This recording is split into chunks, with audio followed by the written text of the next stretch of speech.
Jasmine Jasovizzi is here. Don't forget to tap into the Darts podcast.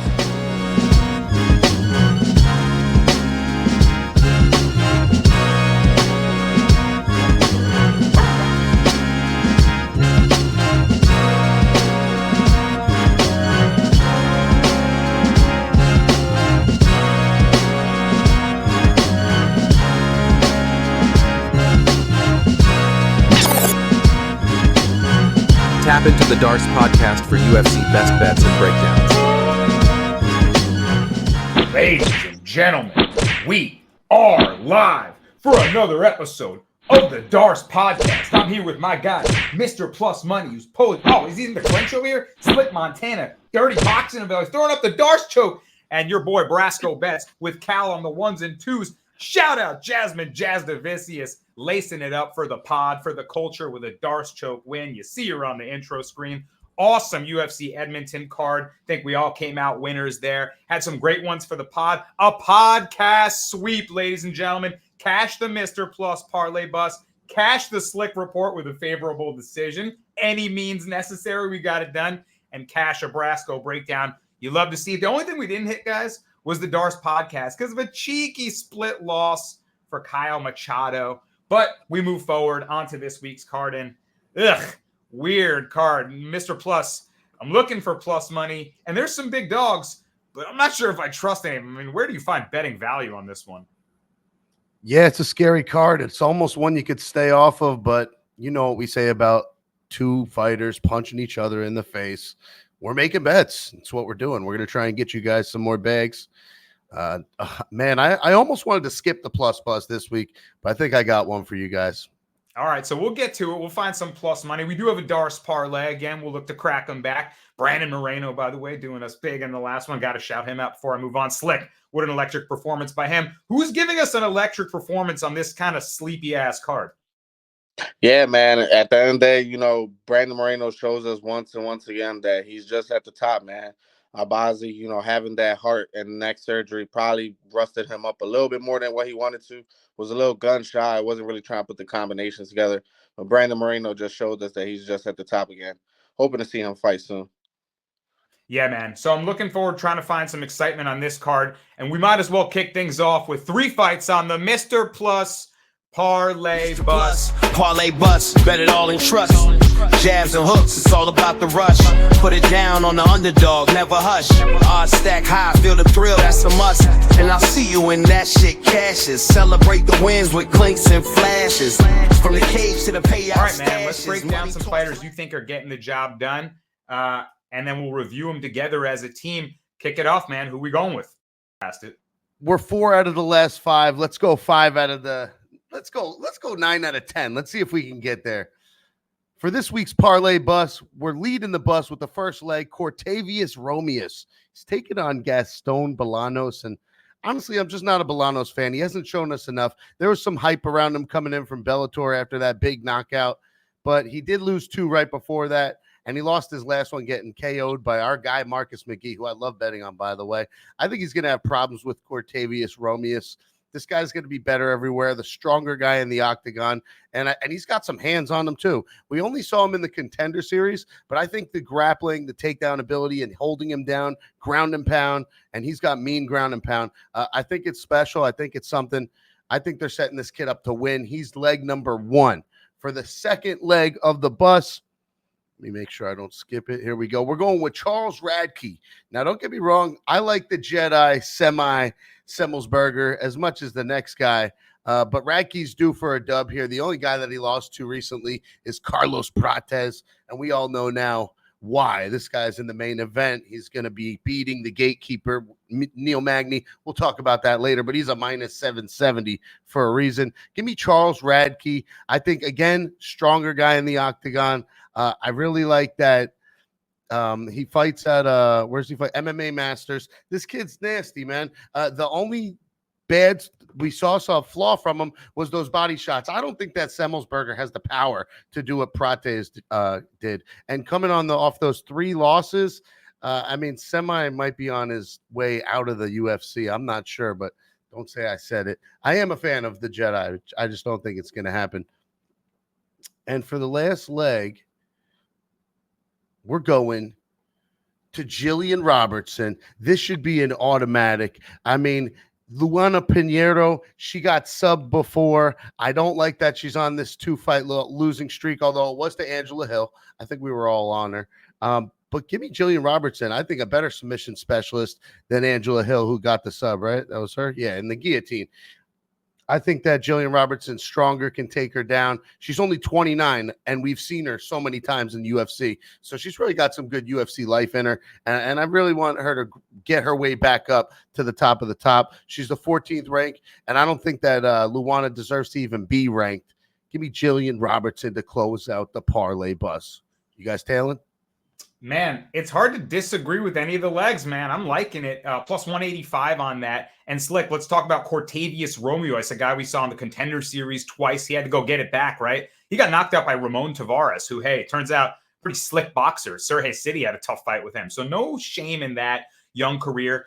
I feel like at 30 years old, he's coming into his prime now. He looked real good in his last fight against Michael Imperato, a guy who had some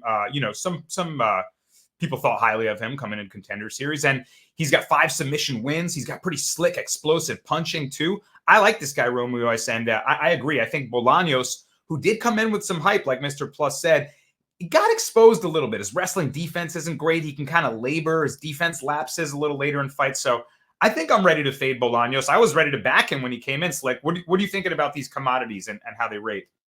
Yeah, I mean, at the end of the day, you just have to be the guy, like they say, like just worry about one thing. And Bolano's wrestling defense is a real concern. Like even in that Contender Series fight against Aaron Phillips had his back, had him close to a choke. Like that's just one thing. And Romulus, the one thing I love about him coming into this fight is that he got that one fight out of the way. You know, that one fight. What I mean by that is that one fight after your knockout loss. You know, a lot of people take that fight, you know, either don't show too much or they grow from it, you know. And I see one thing that we know about Romulus, he was more worried about where his chin was in. His coaches was always telling him throughout the rounds that, like, you know, keep doing what you're doing with your chin, keep getting it tucked.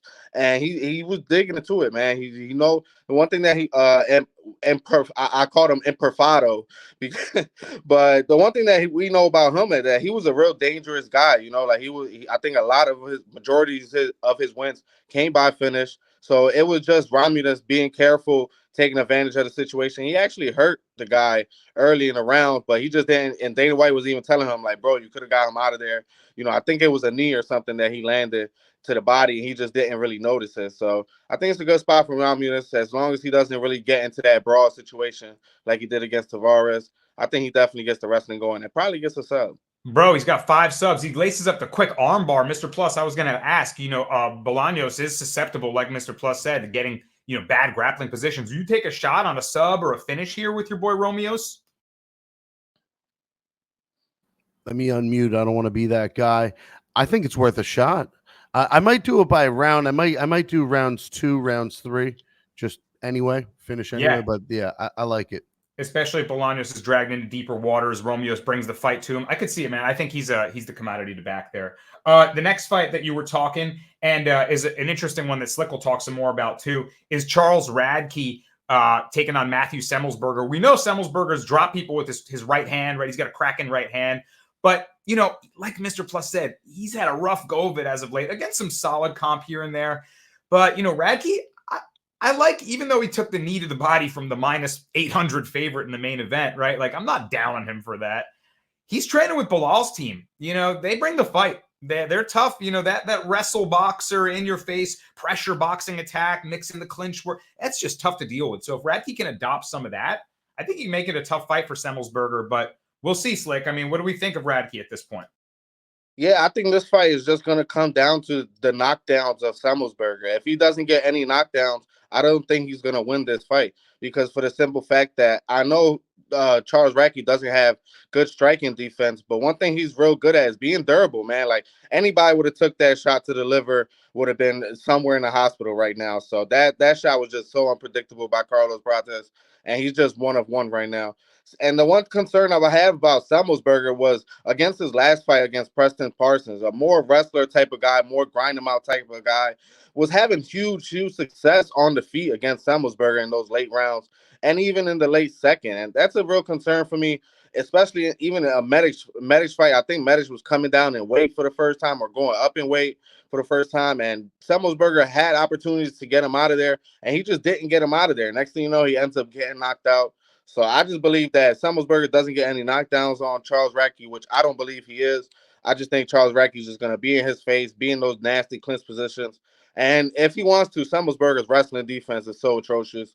Like, that's the simple fact that I've been fading him whenever he's been fighting wrestlers like Preston Parsons. So I think it's a good spot for Radtke. As long as he doesn't really put himself in that position to get knocked down, I think he definitely could wear on Semmelsberger, probably get a decision or a late finish. I like it. Yeah, outgrind him in that one. And then finally, Jillian Robertson, minus 410 now. Slick wanted to bet her in a parlay at minus 250. I mean, Mr. Plus, you said it.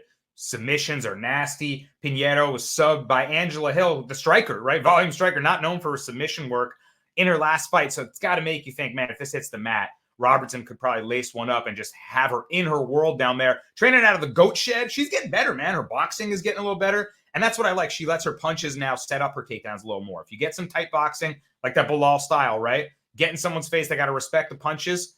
You take them to the mat and drag them into your world. So I think it's just going to go just like that, Slick. I love that leg for Mr. Plus. And I know you do too. What do you think? You think Robertson can lace up the sub? I honestly think she could do whatever she wants in this fight. Like, this is a fight that anything happens after the 2-minute mark in the first round, it's Jillian Robertson's world. Like, she has the opportunity to get the ground and pound. She has the opportunity to lace up arm bars like she likes to. And the one concern about Pinheiro, man, is fights and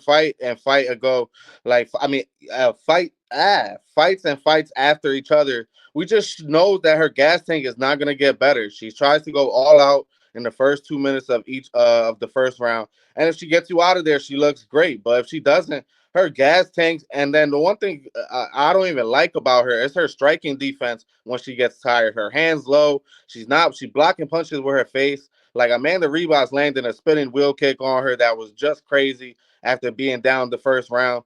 And and even in that Angela Hill fight, Angela Hill is not even known for her power punches. She was snapping Luana Pinheiro's head back, and then Pinheiro shot a sloppy ass takedown, and the next thing you know, she gets guillotined. So I can see the same thing in the sense that I could just see Jillian Robertson just reversing the position from that takedown and just overpowering her. She's just too big for this weight class. And it just shows that we know that she was a little bit too small for her other weight class, and now she's cutting that weight beautifully, and now she's looking like a monster, man. So Jillian Robertson is a force to be reckoned with. Bro, and a minus 410 price tag should tell you all you need to know about that one. Huge stylistic advantage there.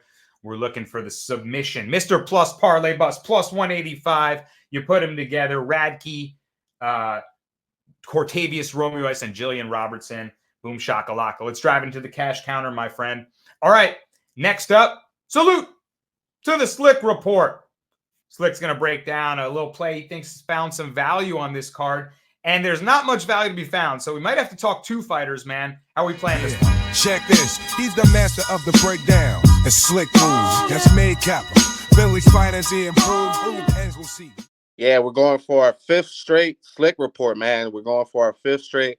So far, so good with the Slick Report. Let's keep it on track. Even though we got a little gift from the judges last week with Sergey City. But, hey, man, the judges have robbed us clearly blind for a while now. So let's get it going. First leg is a leg that we already talked about, Jillian Robertson. I wanted to bet her. I told Brasco after the event last week, why should I not bet 20 units on Jillian Robertson right now, parlayed? And like it's just crazy how the line movement has changed, man. So we're going with Jillian Robertson. I already told you guys why I like about her. I love her cardio. I love, like you said, her striking has been was advancing in her own righteous way. And I just love her cardio. So I think she's just gonna wear on Luana Pinheiro. Look for the round 2 or round 3 combinations for by bets.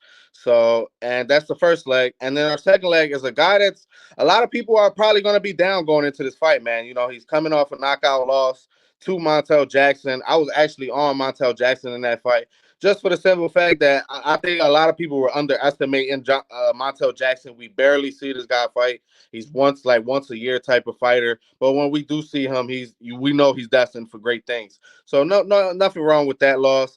I'm talking about Damon Blackshear coming into this fight. I just think Cody Stamann is just out of his league in the UFC as of late. You know, like he's only beating guys like Eddie Wineland, those types of guys. Like he was like minus 700 favorite in that fight.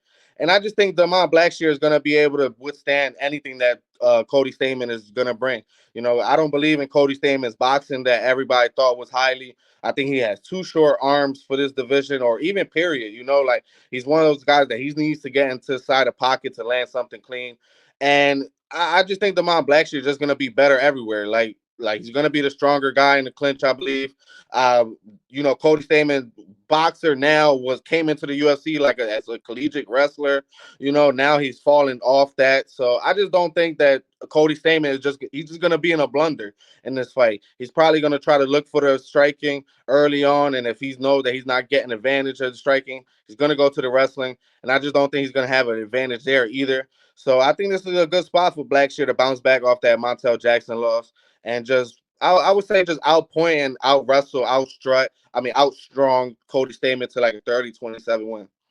You get I like it, man. At minus 147 on DraftKings. There you go. Put them together. Minus 147. Like I said, a lot of big favorites on this card. So if you want to find some value, you might have to pair two of them together and eat the juice anyway. How do I disagree with it? Man, Damon Blackshear, Mr. Plus, is a guy that I was really high on for, since he came into the UFC, and he's fought some stiff competition. He fought to a draw with the rising star, Youssef Zalal, the Moroccan devil. Like, that draw ages even well now, right?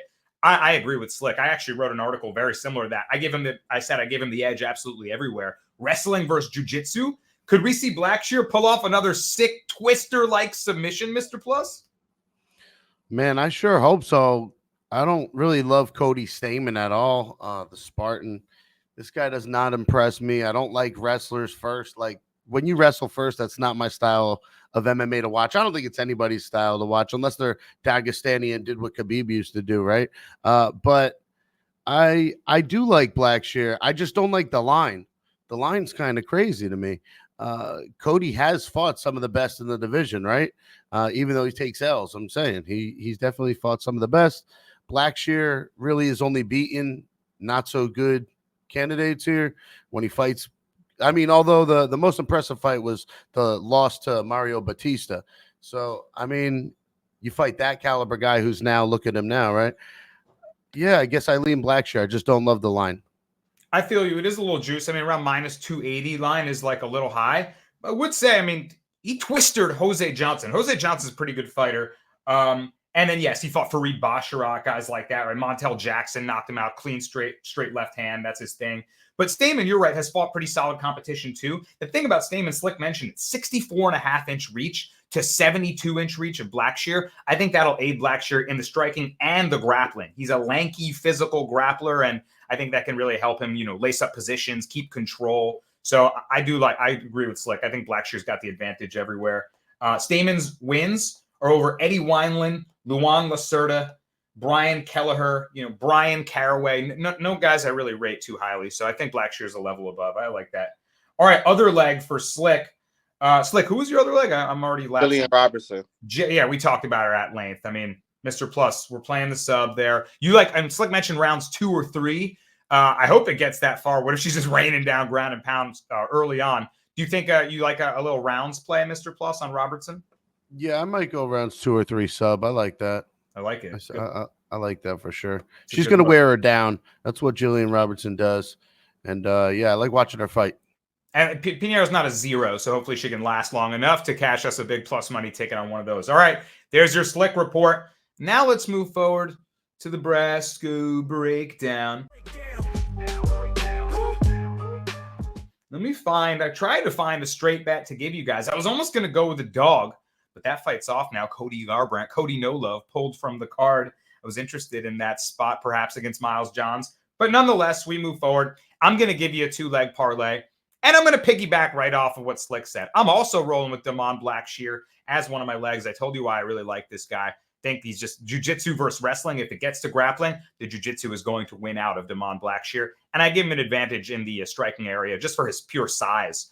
And he'll learn from getting knocked out by a straight left hand from Montel Jackson, just a level above him. This is a good matchup for him, I think, everywhere. I'm going to combine him with Mansour Abdul Malik a menacing presence at middleweight who we saw on Contender Series. Very long, lanky, rangy striker who kind of likes to march you down and then hit you with that pressure grappling attack. And he's facing a guy in Dusko Todorovic who I think is just on auto fade at this point, right? I mean, his UFC wins are over guys like Jordan Wright and guys of the sort. I mean, I rate none of them. And when we've seen him lost, we've seen him get injured. We've seen him get knocked out brutally. I just don't really think he has the edge anywhere. I think this is a type of fight where a prospect gets built up against the guy that's likely on his way out of the UFC. So Mansour Abdul Malik to maul Dusko Todorovic. I'm going to look for him by knockout. I think if it hits the floor, Dusko is going to be a fish out of water on the ground, and Mansour can get a ground and pound win. I'm pairing him with Damon Blackshear for all the reasons we said before. You get minus 138 on that. I mean, grab it now. Those lines might go even higher. I'm probably putting 2 units on that. So, Slick, what are we thinking of Mansour? Were you impressed with him on the Contender Series? Yeah, I actually had a big 3-unit bet with him in a parlay on the Contender Series. And the one everybody was so concerned about his cardio in that after the first round. And me personally, watching tape on this guy, I had zero concern. Like, one thing I love, I would say he's like the Ilya Taporia in the sense that when he senses something, he doesn't just rush for the KO, you know? He's methodical. He's that one type of guy that he knows he's going to get you out of there, so he's not going to rush it. And the one thing we know about him in that first round, and even on the Contender Series, he knew he was hurting the guy. He knew he was landing good punches, but I honestly think he wanted that fight to get to the second round. I think he just wanted to show that, you know, a lot of people was disrespecting my cardio, and he's just not a huge volume type of guy. You know, he's one of those guys that picks his shots. He's more like a sniper type of guy, and that's what I love about him against a fade artist like Dusko that we've been fading like his whole career. Like the guy, like you said, only wins against is Jordan Wright. Like, come on now. Only one thing that I give him good is that he lasted 3 rounds with Gregory Rodriguez, and I don't know, God knows how I don't know how the fuck that happened. So I just think this is a good spot for, like you said, build up a prospect, get him a good highlight win. Wow, man. Mr. Plus, you've heard of a choke artist, but new term Slick has created. Dusko Todorovic is a fade artist. Just, wow. Are you betting against him as well? Yeah, remember Tululin, the Tululin can? Well, Dusko is a type of trash can as well. It's the Dusko can. Dude, this guy blocks with his face. I'm not a fan. I always fade him. The line isn't like, it's like not even that bad. Minus 375 because he's gonna lose. And yeah, I'm just not a Dusko fan at all, man. That injury was no good. And the only reason he lasted the whole fight with RoboCop is because that's RoboCop 3.5 years ago. The RoboCop today would knock him out in the first round or do whatever he wanted to do in the first round. But you know, RoboCop's getting better with every fight, as we can see. So, yeah, he's fighting a different level. Give me, I'll back that up all day. Give me Abdul Malik. Yeah, wow. The Tululin can, for viewers of the podcast, will remember that one, a very rare metal type that Mr. Plus has discovered. And now the Dusko can, which is available in IKEA and department stores everywhere. Amazing, man. Amazing. Yeah. Todorovic's 3 UFC wins, Jordan Wright, Maki Pitolo, and Daquan Townsend. Yeah, I'm good off that. I'm fading. All right, man. Let's move forward to the dogs of the week. This is going to be really tough. Really tough. Because like I said, there are plenty of wide plus money dogs. There's huge favorites, but there's very few I trust. I wanted to go for Cody No Love. That fight's not happening anymore. Mr. Plus, you're taking a shot on one that fight makes me gulp. What do you got? Yeah, I mean, just the size difference alone here. I'm going to go with the first fight of the night, Antonio Trocoli. I think that this guy is so big for this division. The loss against Shara wasn't bad. He just really gassed out at the end and then lost. I want to see what this guy could do against somebody like Tresean Gore, who hasn't fought in 2 years. I don't know if I could trust him. He did get the submission guillotine off of Josh Frem. That was nasty, but he also got knocked out by Cody Brundage, the Tresean Gore side. And again, you're talking years ago. I remember watching him, but it's been years now. I like somebody that's more active. Give me Antonio Trocoli back in the octagon at plus 145.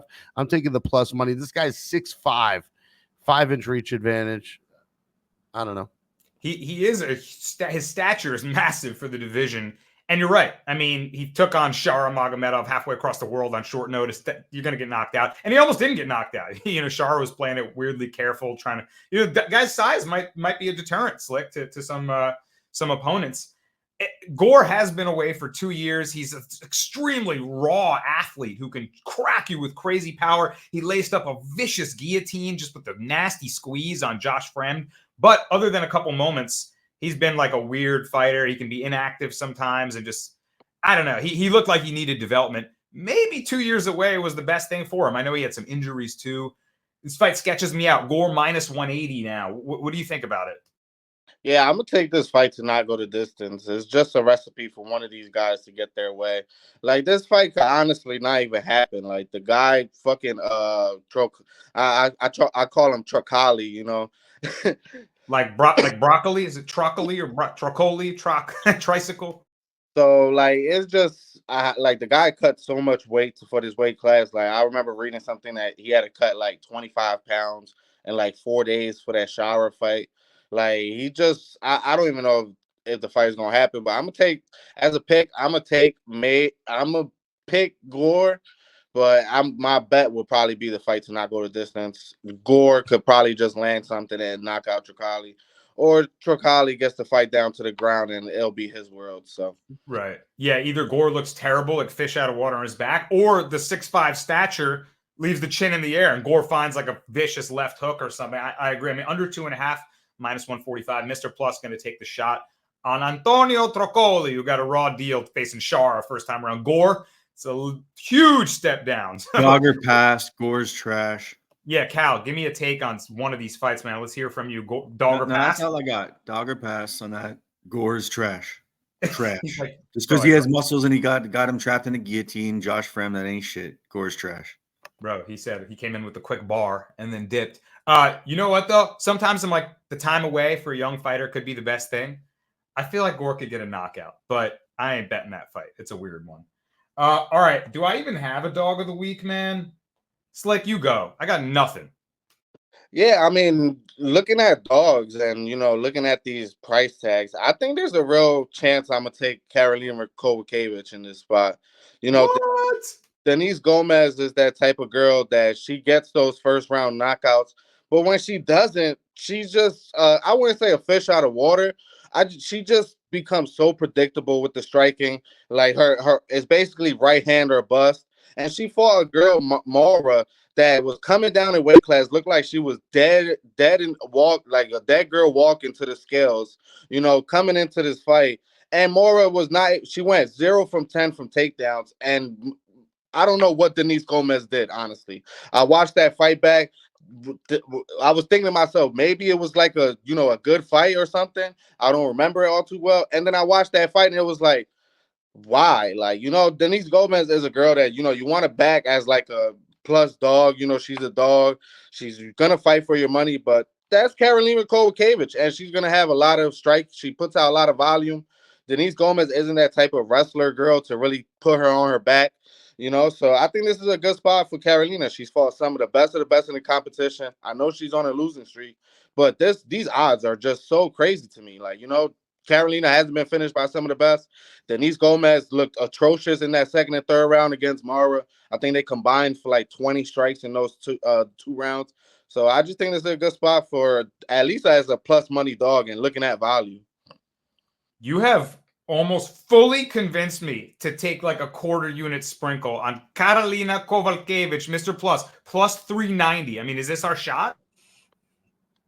I might have to take a shot too. I'm not going to lie. The Mora fight, that last fight could have gone either way. And then other than that, she loses to good strikers. Let's not forget, Karolina Kowalkiewicz got some hands. But this is 39-year-old, almost 40-year-old Karolina Kowalkiewicz. So it also scares me a little bit. especially because Denise Gomes, as she's a little smaller, she's a pit bull. She's only 25 years old. She's probably physically stronger than a 39-year-old. You would think so. But you never know. Karolina Kowalkiewicz might have that mom strength, whatever. But yeah, and the Polish chicks are, pretty strong. But I might take a little dog shot too, just based on this crazy line, like minus 530. I'm not putting Gomes into any parlays. Very dangerous there. I'd rather take a shot at Karolina Kowalkiewicz. Even by decision, you get even better ticket. Bro, ain't no way you could put a minus 520 women's MMA leg in your parlays. You can't do it. Yo, interesting. I mean, Slick gave you a path to victory because in my mind's eye, I see minus 520 opening odds. I'm like, yeah, Gomes, like you said, Mr. Plus, Pitbull, just back you up, clinch. She can do dirty boxing in the clinch. Maybe she drags her down. Maybe just the pressure breaks Kowalkiewicz. But then all of a sudden, Slick's reminding us that Mora fight, like, she got the split win. What did she really do, right? Like, she can get labored. She can, when she's just hunting you and it's not there, she's lost, kind of. We seen her lose to a veteran like Angela Hill, Right. Can't get her out of there. She's going to be in your face all 3 rounds. Karolina is the same thing, and she only lost her last fight. Before that, she was on a 4-fight winning streak. She only lost her last fight because Lucindo grappled her. That's not Denise Gomez game. She's not really she didn't even try to grapple a girl that she stuffed 0 of 10 takedowns. So there you have it, bro. The veteran's lesson is live again. It happened with Hill. I was on Hill for that fight. Let's go. There's a way to play this, gents. The line is so wide. I mean, obviously the dog is it, but the line is so wide after that first round. Either Karolina has her way anyways and sort of level checks her, and you're still going to get like plus 150 and hit it because she's going to win. Or Gomes has her way in the first round, and I'm going to hit that live line going into the second no matter what because I think Karolina could out bet her going into the second and third. So I'm with the whole breakdown. Great breakdown by Slick, and I think live is the way I'm going to attack this one. I like it. Also on the spread, if you think it'll come down to maybe another split or a close decision, Kowalkiewicz plus 3.5 is plus 135. And look at that. The money line is plus 390, but the plus 3.5 only plus 135. So that goes to show odds makers maybe settle, factoring in a 29-28 or a potential close decision closer than the odds on Gomes may reflect. All right, guys. Jasmine did it last week. It's our turn now to lace up a Darce parlay. What did she catch her with? Choke? Do you know what kind of choke? The Darce choke. Darce choke. Let's do it, man. We need to hit one. The other segments all cashed last week. We need to hit a parlay for the people. So I'll kick it off to Mr. Plus first. This is a fight we haven't talked about yet. Who are we going for the first leg? Oh, the double mute, man. Mute button is just devious today. All right, this pick for the first leg of the Darce is based on a fade. Whenever I see Ricky Tercios, I hit the fade button.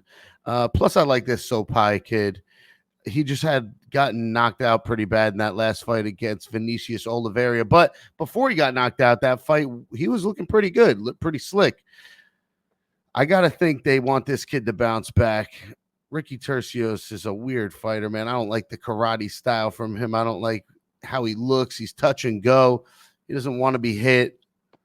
I think Sopai is going to be in his face. I think this should be an easy leg of the Darce.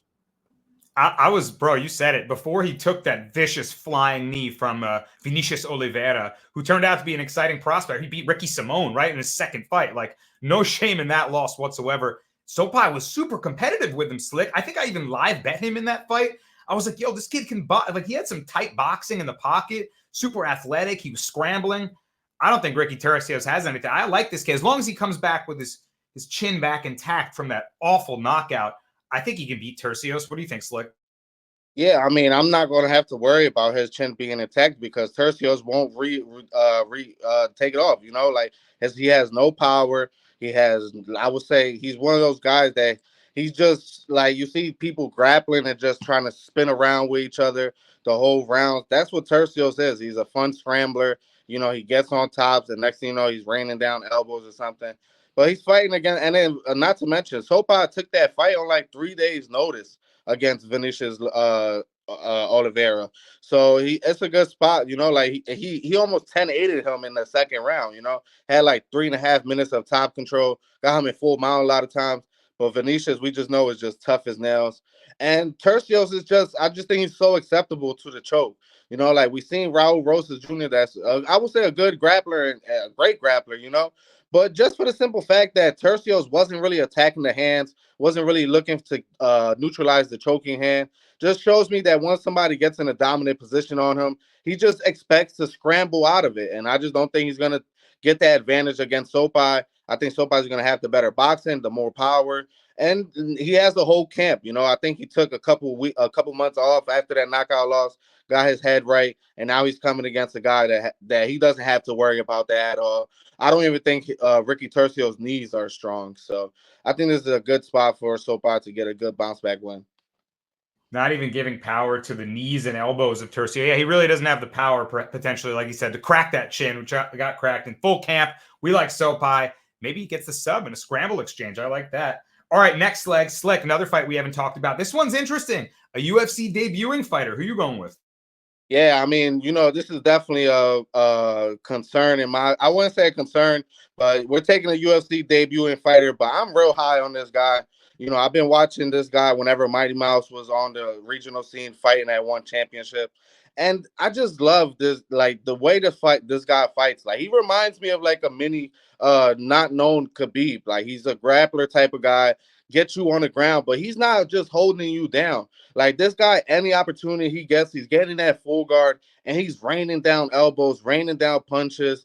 And that's the one concern about Gerald Mearshart in this spot. You know, he's a guy that's used to take advantage of people's gas tanks. And then next thing you know, he out grapples them, and then next thing you know, he gets the sub, you know, or like a elbow ground and pound. I just don't think he's gonna be able to get that on a guy that's more grappler first than anything. I think a guy that has good takedown defense and way better striker than Renner is the guy that you want to fade him on.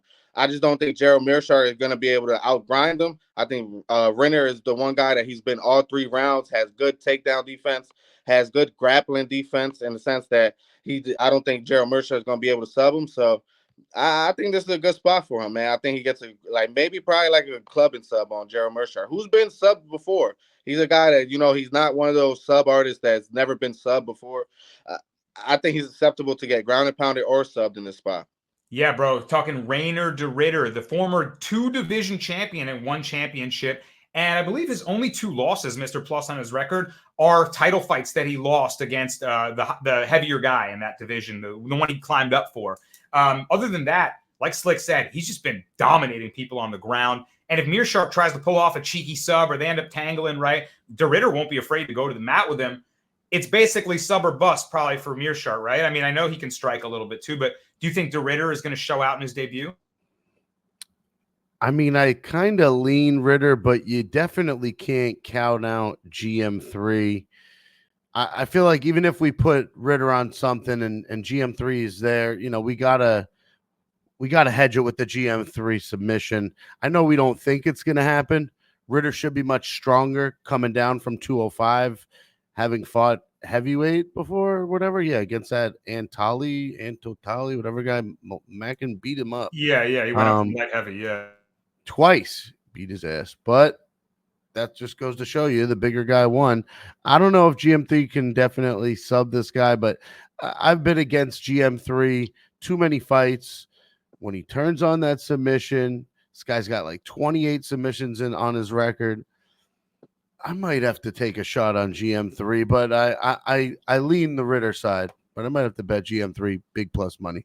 There you go. You could do a little hedge action there too, because de Ritter, like I said, will take the fight to the floor. If you think Mearshart's live for that sub, maybe reverses him, you could hedge your parlay or Darce parlay with a Mearshart sub. But I agree with Slick. I think de Ritter's going to stay safe, rain down, ground and pound, and the ref will have to stop the fight for your boy Mearshart. Also, like debuting fighters that they sign from another promotion, I usually have a thing where I just auto back them in their debut. It's almost like, were we just wasting our money? Let me go sign some guy so he can just lose in his debut. I know you got to go win a fight. It's not usually set up, at least we don't think, tinfoil hat for you. But, you know, it's like Michael Venom Page in his debut against Kevin Holland. I was like, obviously they went and got this flashy talent. I'm going to go back him, right? I think de Ritter might be one of those guys as a former 1 champion, double champ. All right, guys, I'm going to close the Darce out with Mansour Abdul Malik. Talked about him before. The stature, the menacing presence, the grappling advantage. Dusko Todorovic, Mr. Plus's Dusko can. Enough said. We're fading Dusko. We're backing Abdul Malik. Sopai from Mr. Plus, DeRare from Slick, and Abdul Malik for me, plus 118. Not the craziest one you've ever seen, but we're trying to cash, and there's some chalky faves. Those are some guys that we like there. All right, guys. We did the Darce parlay. We did the Brasco breakdown, the Slick report, and the Plus Bus. It's time for the main event of the evening. And we've got to talk Carlos, the Nightmare Prates, taking on Neil Magny, the old crafty veteran. Man, Magny is a massive underdog. And we saw him pull off an upset win over Mike Malott not too long ago. So he's done it as a dog before, right? He's got no quit in him. He's got the volume striking. He's got great cardio. And he's got just annoying, crafty, lanky grappling in the clinch and on the mat. He can keep control. Prates is just a devastating, rangy striker. The knees, the elbows, the straight right hand. So good at just keeping you at the end of those strikes. So, I mean, how are we playing minus 800 Prates? Slick, do you dare take another huge shot? Mr. Plus, is this tag appealing to you on Magny at all? Or is it just easy work? We'll go Mr. Plus first. What do you think of Magny's chances against the Nightmare? No, not at all. There are no chances for Magny against the Nightmare. Don't even think about taking a dog shot on this. Don't waste any money. It's not going to happen. This one's not going to happen at all. We saw his last loss, right? Magny's to Michael Morales, was it? Yeah, it was. And I think Prates is better than him. Yes, the Mike Malott win was there before Mike Malott got beat. And then before Mike Malott's his last fight sucked. Mike Malott ain't even it, bro. Mike Malott ain't it. Ooh, Cal's gonna have something to say about that. He ain't it. He ain't it. If he fights anybody a little higher level, he'll get knocked the fuck out. He is trash. So now never betting on him game again. planning and strategy in order to play against a very slick boxer with power hands, and you fill the space with kicks through the whole fight and win a decision. Oh my gosh, that could have went the other way. Does the opposite of what he did last split. fight. I'll just digress. And at least you guys voted for Trump. Good job. If that was in the Apex or in the United States or anywhere but Canada, that would have been a split decision, and it might have even gone the other way. That fight sucked. And Mike Malott is no longer entertaining. He did not get the KO we all thought he should to revive his career. And I just don't think he's as exciting. So I don't think that win is important anymore for Neil Magny. And he's fought some great guys. He's the gatekeeper, but he's lost 3 out of the last 5. How much longer are they going to let this guy get his ass kicked? Now he has to fight Carlos Prates. They better have the fucking hospital on standby. It's going to be that bad, he thinks. Well, I mean, look, it's like the thing about Magny's lankiness and reach is it can work against him sometimes too, like in the Ian Gary fight when he was just getting his skinny legs chewed up by those low kicks. Prates can kick to every level. I could see him hitting him with low kicks too. I mean, how do you think his approach is going to be? Do you think he finds, what would it be, his 14th straight knockout win? I mean, the thing about Prates, man, is he just comes into the octagon not being scared of nobody. Like we've seen in all of his fights, like he just if you're not wrestling this guy for 15 minutes or 25 minutes straight, you really have zero success against him because like his striking is just sniper like. When he lands, everybody in the arena knows it.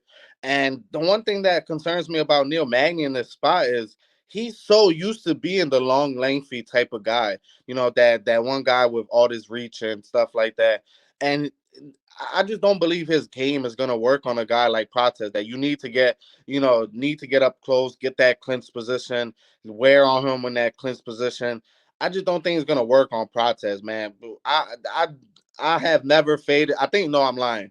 I faded the fighting nerds with Bruno Brazil. The only time. And I'm not fading them again, bro. I will not bet against them no matter what. These are guys that you just don't want to bet against. They're just rising up in the rankings as we speak, you know. So I think Neil Magny is just up here for K. And the props to them because they was gonna put Prates against a long rangy good striker and Randy Brown, you know. Yeah. And now they gave him a main event against a gatekeeper that probably has more eyes on it. Well, he would have been on the main card of of that Jones versus Miocic card. But you know, now he has main event eyes on him, so this is just a good spot to showcase the fighting nerds once again. So give me Carlos Prates by knockout, and I say it happens early. I think it happens like the second round. Okay, yeah, because you're gonna have to maybe if you like Prates, you're gonna have to find a way to bet him Mr. Plus like minus 800. We got to pick a round. 1, 2, 3. I mean, he's got 13 knockout wins in a row. I think Magny's another victim. You guys agree? How are you going to play it prop wise? Rounds 2 or 3 knockout. If you notice, all Prates knockouts are in the later rounds. Rounds 2, rounds 3. He likes to figure it out, and Magny's definitely a puzzle. You got to figure him out.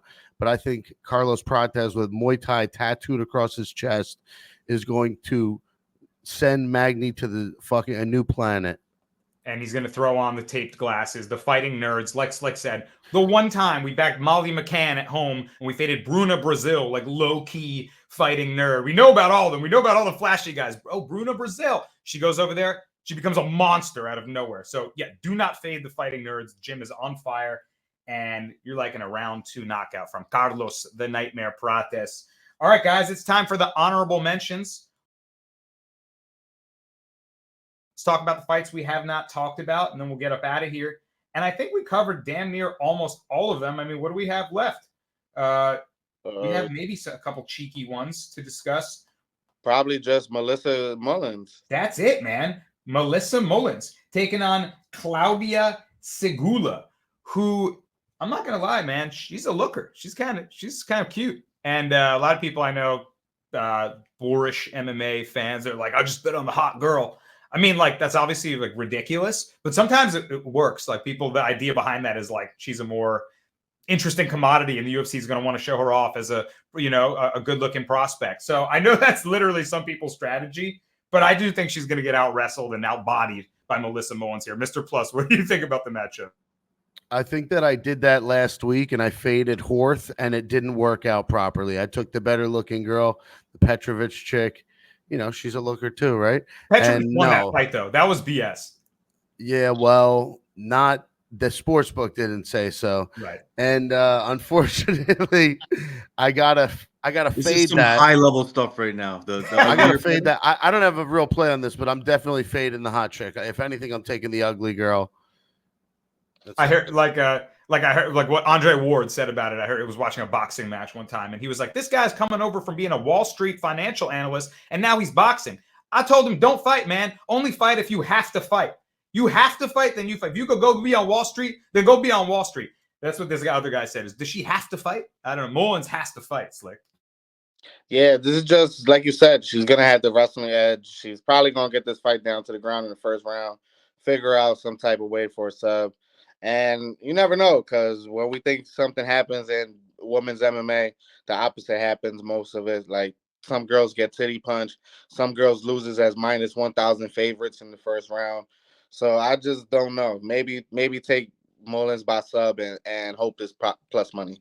Bro, I think she works her on the ground. I think Mullins does work. I wasn't even considering parlaying her, but parlay everybody, you end up losing a cut. It's just too many. Someone's going to get the upset. Maybe it's Karolina Kowalkiewicz, which was the Darce maybe dog of the week here that we all take a cagey little shot on. All right, guys, we talked about all the fights. We gave you plays, breakdowns, and everything.